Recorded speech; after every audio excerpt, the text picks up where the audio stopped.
The problem of evil is an argument used to argue against the existence of God, since in many religious thoughts and traditions God is perceived as being in most cases perfect, benevolent or good, and if that is the perspective of God, how can we then explain the existence of evil? Evil in most cases and religions is described as the opposite of good or perfect, and thus the opposite of God, and one at some point in their life will experience or observe an act that is evil. So then if we posit that evil exists and is observable whereas God often is not, it would seem paradoxical to say that both exist if they are the opposite of each other. This is exacerbated by the fact that most myths believe that some deity is responsible for the creation of the universe and therefore mankind. And if God is good, it would seem impossible that he or she would be responsible for the existence of evil,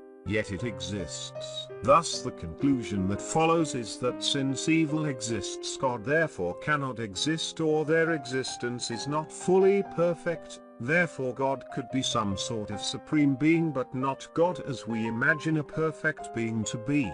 When assuming that God is in fact perfect, we would also assume that he is omnipotent or being in complete control of all situations, and if most traditions imagine God to be a benevolent being, this would be in direct conflict with the problem of evil. In the first scenario, if he is good and is all-powerful, evil cannot coexist with God, and therefore God does not exist. In the second scenario, where God is all-powerful but not benevolent, God could exist, but it would definitely be in contradiction to many religions which hold God to be a benevolent being. So considering the fact that evil does exist, the only conclusion is that if God also exists, that God is not benevolent. When considering the omnipotence of God as previously mentioned, with the same definition of this being, we would determine that even if what we consider evil could exist outside the presence of God, God then could decide to destroy it. A benevolent God would also want to destroy evil even if it could exist outside of them. Thus we return to similar conclusion as before. If God cannot destroy evil, he is not omnipotent and therefore is not God.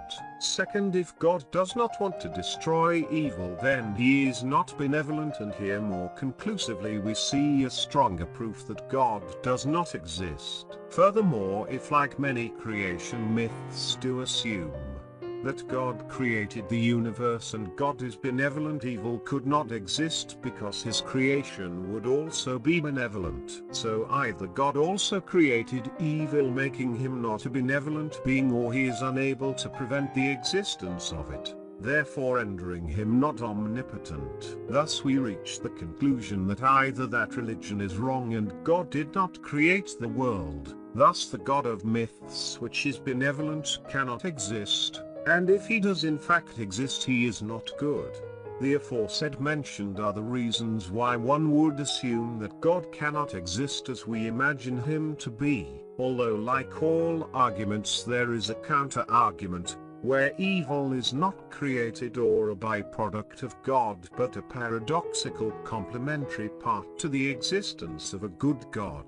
And thus the concept of evil is necessary for the existence of God to be true. What follows here is an apologetics to the argument of evil. In order for the existence of good, one needs the opposite to also exist, and in this sense they are linked together as what in some traditions is called yin and yang. There is an apparent conceptual balance between the two, as the existence of only one or the other would thus render the whole concept meaningless. Say that only evil existed in the world, then the problem of evil would be meaningless, as there would be no good, and vice versa. Saying this, then one could argue that evil is necessary for good to occur, thus making evil not a problem but necessary concept for good to exist. Then we could argue that our ability whether to do evil and harm is then linked to our ability to do good, and is what gives it meaning.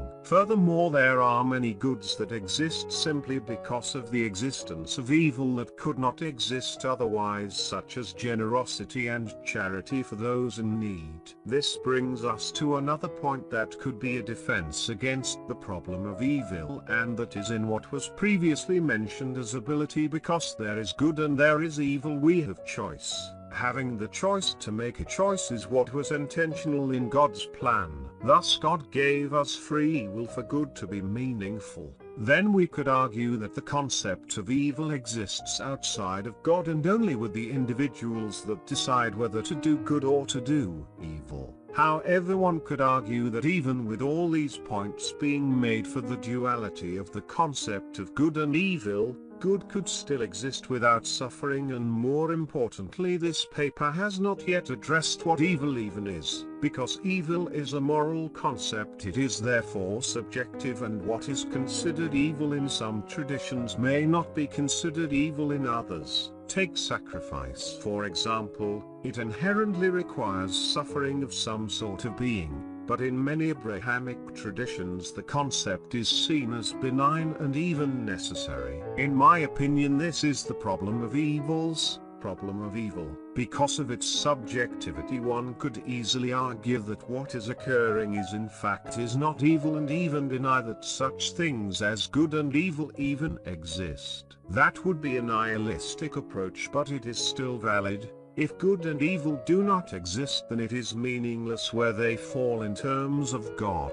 Then God could be good and have created the universe with some semblance of order, regardless of what we choose to deem as moral. If we abandon the nihilistic approach and still accept that evil and good are concepts that exist, God could still exist but not be good. This also is the case in some religious polytheistic traditions where gods are more like supreme beings but not completely omnipotent nor completely good. Although this might also defeat the purpose of them being called gods, but would be more like a being that is unfathomably more evolved than humans. Thus the problem of evil is a fairly resolute argument to proving an improbability to a fully good and all-powerful God. The conclusion of the author is that where the problem of evil does not deny the possibility of supreme or even supernatural beings, it does a pretty airtight argument, and what was retarded previously, that an all-powerful God could not possibly exist where evil exists.